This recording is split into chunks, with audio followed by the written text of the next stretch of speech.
ไม่ได้ให้ความเห็นชอบตามมาตรา 147 นะคะของรัฐธรรมนูญอีก 3 ฉบับค่ะประกอบด้วยร่างพระราชบัญญัติความรับผิดเพื่อความชำรุดบกพร่องของสินค้าอันนี้เสนอโดยนางสาวสารีอ๋องสมหวังกับประชาชนผู้มีสิทธิเลือกตั้งจำนวน 21,111 คนค่ะอีก 2 ฉบับจะมาจากสมาชิกสภาผู้แทนราษฎรเป็นผู้เสนอค่ะเกี่ยวข้องกับบุคลากรทางการศึกษาฉบับแรกคือร่างพระราชบัญญัติระเบียบข้าราชการครูและบุคลากรทางการศึกษา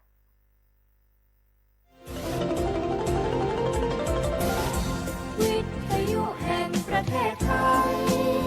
ให้ความรู้คู่ความสุข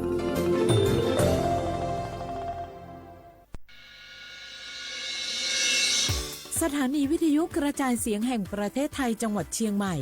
AM 1476 กิโลเฮิรตซ์สถานีวิทยุภาคภาษาชาติพันธุ์แห่งเดียวในประเทศไทยที่มีความทันสมัยเชื่อถือได้สร้างอัตลักษณ์กลุ่มชาติพันธุ์สู่สากล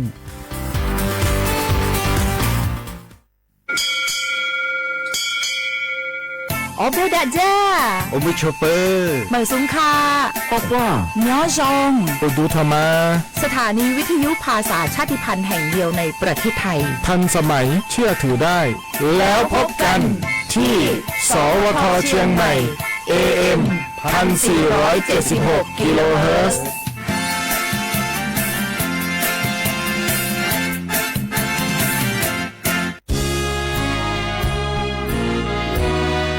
พระบารมีปกเกล้าเพื่อปวงชนชาวไทยจากพระราชกรณียกิจนานับประการที่พระบาทสมเด็จพระเจ้าอยู่หัวและพระบรมวงศานุวงศ์ทรงทุ่มเทพระวรกายทรงงานอย่างไม่เหน็ดเหนื่อยเพื่อประโยชน์สุขของประสบนิกรจากโครงการหลวงสู่การพัฒนาแหล่งน้ำส่งเสริมการศึกษาและด้านสาธารณสุขที่มุ่งเน้นการพึ่งพาตนเองและการพัฒนาอย่างยั่งยืนทุกย่างพระบาทคือการทรงงานทุกพระราชดำริคือพลังแห่งการพัฒนาเพราะประชาชนคือหัวใจของแผ่นดินร่วมเสริมสร้างความรักในสถาบันหลักของชาติโดยสำนักงานประชาสัมพันธ์ที่ 3 กรมประชาสัมพันธ์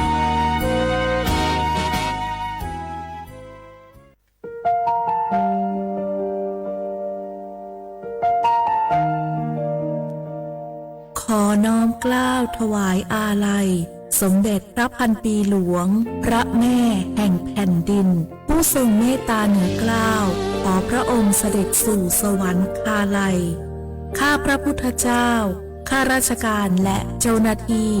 สถานีวิทยุกระจายเสียงแห่งประเทศไทยจังหวัดเชียงใหม่กรมประชาสัมพันธ์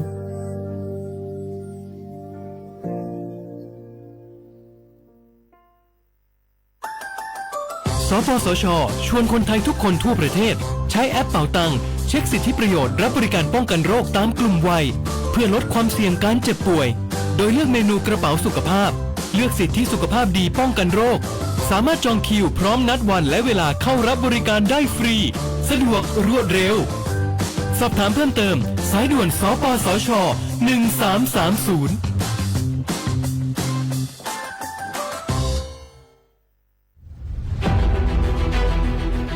จังหวัดเชียงใหม่ขอความร่วมมือทุกภาคส่วนงดการเผาเพื่อลดปัญหาหมอกควันและมลพิษทางอากาศจากการเผาป่าและการเผาเศษวัสดุทางการเกษตรตามประกาศมาตรการสำคัญเพื่อควบคุมการเผาในพื้นที่ต่างๆโดยไม่อนุญาตให้มีการเผาใดๆทั้งสิ้นเพื่อเป็นการลดมลภาวะจากฝุ่นละอองขนาดเล็กหรือ PM 2.5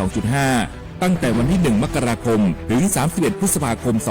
2569 หากจำเป็นสามารถลงทะเบียนขออนุมัติผ่านระบบไฟล์ดีและเบิร์นเช็คได้ฝ่าฝืนต้องระวังโทษจำคุกและปรับหรือทั้งจำทั้งปรับจังหวัดเชียงใหม่ส่งเสริมการใช้เทคโนโลยีในการจัดการขยะและเศษวัสดุทางการเกษตรเพื่อลดการเผาในอนาคตและสร้างสภาพแวดล้อมที่ดีขึ้นในระยะยาวหากพบเห็นการเผาในพื้นที่ห้ามเผาหรือพบผู้กระทำความผิดสามารถแจ้งข้อมูลได้ที่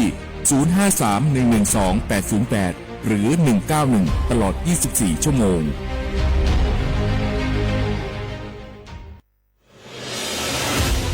55 ปีพลังแห่งเสียงสื่อกลางจากรัฐสู่ประชาชนเชื่อมโยงข่าวสารความรู้และความสุข สถานีวิทยุกระจายเสียงแห่งประเทศไทย จังหวัดเชียงใหม่ สวทเชียงใหม่ให้ความรู้คู่ความสุข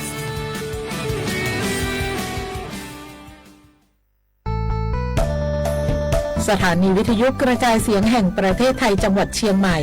กรมประชาสัมพันธ์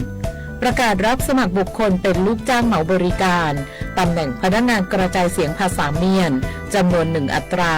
เพื่อเป็นตัวแทนนำข่าวสารร่วมพัฒนาคุณภาพชีวิตชาวเมียนและเผยแพร่วัฒนธรรมท้องถิ่นให้เป็นที่รู้จักผู้สนใจยื่นใบสมัครด้วยตนเองได้ที่งานธุรการสถานีวิทยุกระจายเสียงแห่งประเทศไทยจังหวัดเชียงใหม่ตำบลช้างคลานอำเภอเมืองจังหวัดเชียงใหม่ตั้งแต่บัดนี้เป็นต้นไปจนถึงวันที่31พฤษภาคม2569สอบถามข้อมูลเพิ่มเติมได้ที่053-276-068ในวันและเวลาราชการมังลิวเอาเก่งเศร้าก็โอ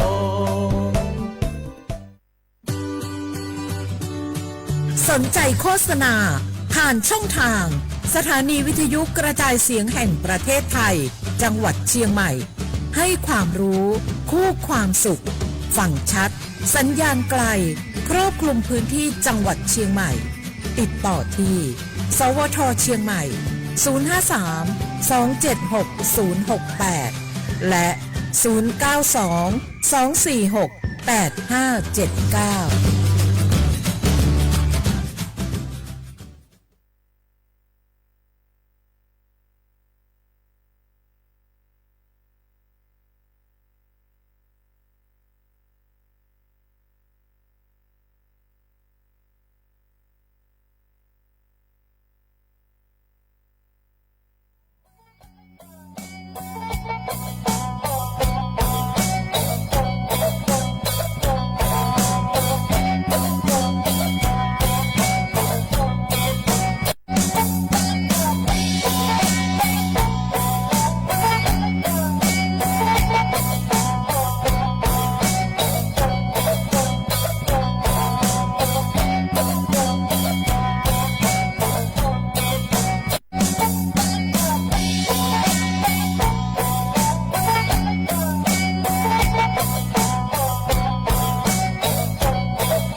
写话不了话啊，还没啥，你莫话你啥么啊？我历史我都知的话，被了好啊，我历史我ปากกาโกงอิชาดูกุบัตาจิ้มหมายดังสถานีวิทยุกระจายเสียงแห่งประเทศไทยจังหวัดใช่ไหมว่าดาววิทยุงบปัญญาคือวายีระบบปัญญาคือ AM วายีครึ่งความถี่บะคือจิตูลี่หาสิจิโชอามาโลชื่อยางบะว่าวิทยุวดูยี่คือที่น่าชิกว่าไหนบ้างคือจุ่มขวานจีโมทีโมแล้วบ้างคือหนีโมขวานยีสามโมทำมาคือทีนี้เลยทีเลยตัวอย่างไหนขวานยีทีโมร้องทีนี้มาคือหนีจุ่มโมน่ะทีนี้ขวานยีน่าเงี้ยซะที่บ้างโง่เป็นยังไงนี่มีทีนี้บ้างคือเอาลิสูเอาใบเห็นบ้างคือพลังกะนี่มีทีนี้บ้างคือสร้างหายีจะช่วยยังไงนี่มีทีนี้บ้างคือเขื่อนยีอันไหนยียี่โกยี่ตูจะช่วยโกอันนี้ปัญญาวัวท้ายบ้าเฮงว่าหาสิ่งยิ่งกันนี่ไม่ได้มาเห็นหน้ายิ่งหัวงาทีนี้ที่มาที่เชื่อน่ารักที่มาปีมากเลยที่สตาร์จิชะที่มาคือด้านสุขภาพระบบเอามาสัญญากรมสุขภาพระบบที่ที่มาปีมากที่เลยแจ้งเตือนช่างเอาชาวงานเอาเชื่อว่าปีว่าน่ามาศึก这次拿嘛话，这次不的咱们翻普也嘛这是也干不着我不样他吃福大不中阿米会也也很搞过年个ตัว一个钱ก็พันนาบ่คือจีจะบ่คือจีทีนี้ปีว่าเอาสบิดจะบ่คือเอาที่จีคนละบ่ยังคงว่าอีอับสิบ่คือยังบ่คือน่าคือมีอันที่เลยคือเลยน่าบ่สิมีความเสี่ยงที่บ้างโง่มันยังเอาเรือฟันผุยมังพันหนามันคือมีความเสี่ยงคือนามีอาชีพที่เกณฑ์นำมังยี่วุฒิมาบ่คือว่าบางวันโรคบางวันมาคือเกณฑ์น่ารู้ยี่มาที่มังโง่มันจะคือว่าวันเนื้อยี่สิจ้าว่าเฮียมังยี่สิจ้ามาคือยุคคือว่าตายยังไงว่าดีมันน่าชงงอมาคือที่มาเส้นเลือดอุดตันมังสมองสามารถถึงมังโง่มันยังคือยุบปอคือยังคืออะไรยังคืออักเสบหน้าบริจของตีถึงมาคือหน้าของคนยังคือมันเลยคือที่เลยเกลียหน้าถือตีถึงมังโง่มันยังยี่มันน่าคือเกลียที่ยังว่าหลอดเลือดยิ่งชิดจ้ากว่ายี่มันเฮียมาคือยิ่งชิดจ้ามาคือยังคือเบียดหน้าบริจที่บ้านผมมันยังที่ฟันผุยมังจะเส้นน้ำจะบิดจามันจะซื้อคู่จอมังยาการที่คือพันน้ำมันยังคือเน็ตสเตอร์จะคือชูแต่มาถ่ายยิงมีเน็ตเสียงยี่คือกับกุยกับตัวเยอะมีความฉาบรงที่มายุ่งมันยังพัชชูดังยี่มีโอกาสว่าน้ำมันคือยี่สัตว์ที่เด็กกินน้ำบรงด้วยจะซื้อน้ำคนยังอาจจะไปยาที่กรมสุขภาพก็ที่แจ้งเตือนฝรั่งปีว่า我说มา这次这些不拿不他就不那มี些花果泥花香泥是花或者嘛比嘛见对上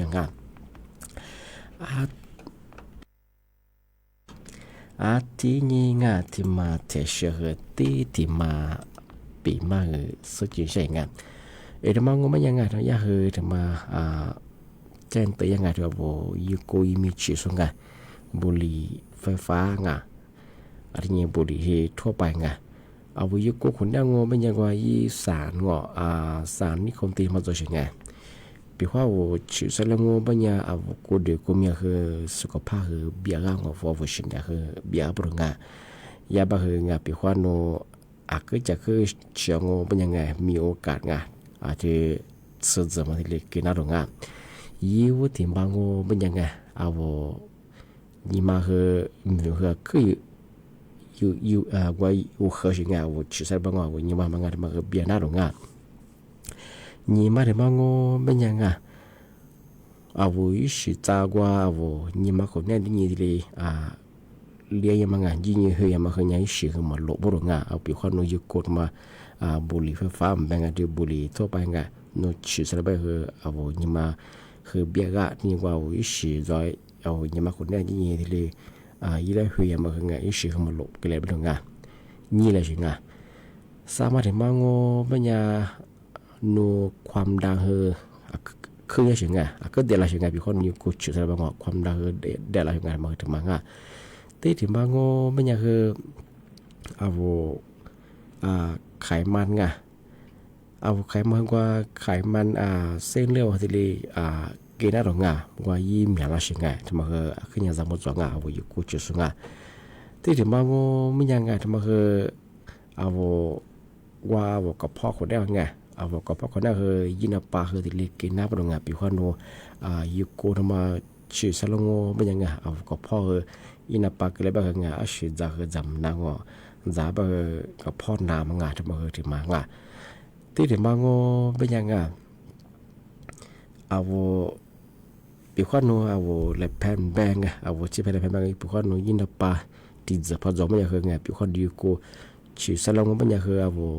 เป็นนานมาไงวินาปามขาเลมาไงขาเลติดกว่าติดช็อขาเลมามันจะยังไงมือซ่าอย่างนี้เลยใครยังไงขาเลฝันบ้างงอช่วงงานพี่คนโนยกูจะบ้างงอทุกคนพี่คนโนกูดูกูมีว่ายินาปาดิฉันก็ยกูชื่อสลบ้างที่เป็นนานมาไงวินาปามมาไงขาเลฝันไม่ใช่ไงที่ถึงบ้างงอไม่ยังไงยกูทำมาชื่อสลงอไม่ยังไงกูดูพี่คนโนมาเลยถึงมาวันจบบ้างไงมาเลยทำมาอยู่กูคนยังยี่ละที่ก็ที่ลีวัวละเจ้าดงไงมาเลยมาไงที่เป็นอย่างอยู่กูยังมีชิโซไงมาสุดท้ายบ้างตัวจบบ้างตัวไงเด็กก็จะชิโซไงต้มดาบ้างหัวต้มมาได้เนี่ยที่ถึงบ้างเป็นยังไงพี่ว่าวัวจำเมื่อกูดูนี่ตัวตัวสูงเป็นยังไงพี่ว่าวัวกูดูนี่ตัวจะบ้างไงนู่นกูคือปัจจัยเป็นยังไงที่มาจันนี่แหละมีผมต่อไงชิ้นไหนมาค้าที่เด็กกินน้ำปลงอ่ะที่จะเมื่อกูดูนี่ตัวสูงอ่ะที่ถึงบางเป็นยังพี่ว่าวัวจะเมื่อจันเนี่ยเฮดูลางเป็นยังไงวัวยูกูจังมันทำไมวัวยูกูเวมาจันนี่แหละยังชิ้นไหนมาค้ากินน้ำปลงอ่ะมาขึ้นเนี่ยอันตรายยังไงจำมองอ่ะที่ถึงมาโง่ไม่อยากไงที่ยุคโรมังอ่ะชิสลโง่ไม่อยากยี่แม่ชิงอ่ะยี่แม่แบบหัวต่อมันด่างอ่ะแบบยี่สารเคมีวัตถุมันด่าชิงไงที่ข้อนี้ที่มาลาสื่อที่ยากลมสุขภาพไงในนายยังไงมายุคชิสลโง่ไม่ยังไงมาเลี้ยงเบี้ยมารุงอ่ะเนื้อยี่อิสิมาเราเยอะเฮียมางออิสิมาโลงวันนี้มาคนได้ยี่อิสิที่ใจมาเฮียอิสิมาโลกเลยตรงที่เป็นอย่างสุขภาพเบี้ยงอสินะคือมาขาเกลียงที่จะ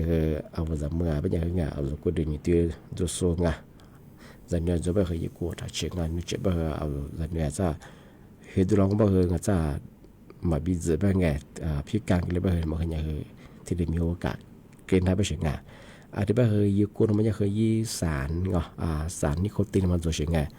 ชื่อสารงูเป็นยาสุกุดูกูมีเบียร์งชินะมาค่ะสุขภาพมาค่ะนามีอะไรที่ลีพิลานาบรงานมีอะไรที่มาที่ลีใจตัวฝรั่งที่บ้านยังมาตัวน้ำคือตัวข้าวแต่ก็ถือว่ายูกูจะมายี่ก็พอมีไงที่นี่มายี่ซ้อมยังโอ้ที่ซ้อมยี่ซ้อมสเปซของไงโน้ตที่นับยูกูงอยี่เหี้ยสมอชุดสีสง่าพอมาชิบขึ้นเนี่ยไปใหญ่น่างาซึ่งมากจะมาที่แจ้งเตือนงมาก็เดี๋ยวเป็นยังไงยูกูทัดเชื่อชิดใส่มาค้าจะก็เดี๋ยวจะมาปีมาแจ้งเตือนที่เป็นยังไงมาที่เชื่อกันได้คือหมดกว่าที่ว่าเกิดน่าจะงานมาอย่าพี่ซีวีหมดกว่างานนั้นจะงานมาเชื่อจะยาลิสุดlampu wanga itu ya lo ngam biso di falanga ta ko len nanya ko nga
ที่ยิงเดี๋ยวมาแต่เชื่อที่มาปีมากสดชื่นช่างอามาสายาจะมาเคยทีรีแชร์อย่างยังแบบอามาสามา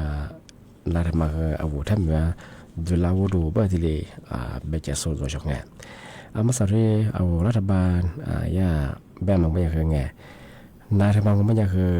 อามาสาบ้างอาวุธทำแบบหนึ่งสูมาโมมาโจเฮบุรุษนาทำมันไม่ยังมียังไวรัสอัตตาไม่ใช่ไงไวรัสอัตตาอีกทำมันไม่ยังมีอย่างเงี้ยเรื่อง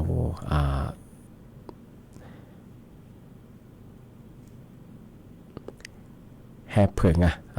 แฮปเปิลว่านี่นาทำมันจะทำมันมีอย่างนี้ก็ไม่ได้แฮปเปิลยี่ชิมแบบไงยี่สิบดวงที่ยังแฮปเปิลว่าโคตับโคไงว่าแฮปเปิลจามันว่ายี่นี่ชื่อยี่นี่ตัวว่าจามันยังนาทำมันที่จะระนาบไปช่วงที่ไปที่เน้นนายยังไม่ไงว่าอะไรชื่อจาไงจู่เสียดสีบดงช่วงเมื่อสามารถส่วนหนึ่งก็คือทำมาอินนามาคือที่ไวรัสทำมาคือที่จะยังมาคือตัวชิงอะไรบ้างรัฐบาลยังเคยบ้างยังเคยมาสาวถ้าไม่บ้างนาทำมายังเคยมาโจงอินเนอร์โซฮมาโมเฮบุรุษช่วงทำมาปีมาใช่ไหมบ้างคือช่วงตั้งแต่ว่าคือมาสักสุดบ้างที่เรียกก็ยังกดไลค์กดแชร์ยังทำมาคือถ่ายยังมาสาวบ้างคือนาทำมาคือถ้ามาคือมาโจบ้างที่ไวรัสอัตตาทำมามาก็คือว่าบ้างว่าชื่อจากก็คือจู่ที่เรียกชาติสิ่งความจะไปช่วงช่วงที่ไม่อยากที่เรียนในฝรั่งแต่มาที่ช่วงไม่อยากคืองานที่สำนักงานตำรวจไซเบอร์ทำมาเจ้าตัวฝรั่งเมื่อสั่งว่าที่กับปีกับกว่าส่วนมาที่พัดโรงเรียนสิพัดใจมาจู่กับกูยิงกับเช่นว่ามาเบิกแต่มาสบายที่กลุ่มมิจฉาชีพมาคือว่ายี่เว็บไซต์เว็บไซต์ปอชานี่คือรับจองห้องพยามาฟีดบุ๊กเพจใช่ยังไงจะเป็นยังไงมาที่กับเบียกว่าสุงโอเป็นยังไงโนอลิตัวจะยี่ห้องพัดที่พัดจอยมันยังไงจู่กับกูยิงกับเช่นทำมายี่โรงแรมรีสอร์ทมาคือสุดจอมันจบงานที่เนี่ยแล้วก็ดามกับกูยิงช่วงมาสับไปที่กับเบียกว่าสุงคือโดนหลอกยังไงที่ยาso คือจะมาเพิ่มยาใช่ไหมบางอย่างว่ามาอะไรตัวกับเบียร์ไงพี่ขวัญโนอิตาโกงอที่พัดชีพันจอยมันยังไงมาจอกก็จะคือทุนนี้สาวไทยไงอันนี้คือว่าเว็บไซต์คือดูนี่คือว่าเขาดูนี่ช่วงไงมาสับว่าพี่ขวัญโนโรงแรมมาคือปัจจุบันยี่มีมาว่ากูเกิลยี่ที่ดีตัวยี่คงหายยังไงพี่ขวัญยี่มีมาคือว่าชิวให้เราไปไงมาคือใจยังไงมีอย่างนี้บ่เคยยากกลุ่มไม่ใช่ชิบะยี่มีมาแต่ละอย่างที่เผื่อว่าชาเกอยิงที่เลยก็จะมาคือมีอย่างอะไรบ่ว่ากับเบก็ส่วนบางปีคนโนพวกมาเบิกก็แต่มัดจะมาเบิกก็แต่คือสุดใจยิงกับกูยิงกับเช่ไงข้อมูลมึงมาที่เลยก็จิ้มไม่ชงแต่ปัญญาคือทำมาที่จะเตะฝรั่งที่บ้านยาชงนะปีมาคือที่เหลือจวงที่บ่คือที่ความหมดแหละความรายการลิสุงเบอร์ไงไหนๆเบอร์ฉุบมุขวานี่จิโมแต่ควาโดที่มูลองมันยังหนีมุขวานี่คือ3นาทีเนี่ยควานี่คือเนี่ยสงทีนี้ที่เรียนตัวจังอะไรเบอร์ช่วงงานทัศน์เนี่ยที่ออกงานในแมวรายการลิสุงประกาศกุบฏาจิ้มหมายงานสถานีวิทยุกระจายเสียงแห่งประเทศไทยจังหวัดเชียงใหม่โดยยังมันก็คือสวทเชียงใหม่เบอร์ดาวอะไรเบอร์ชกทาวิธีนาจาโซไลฟ์สดที่สุดคือคือบุบงข้อความสวัสดีครับ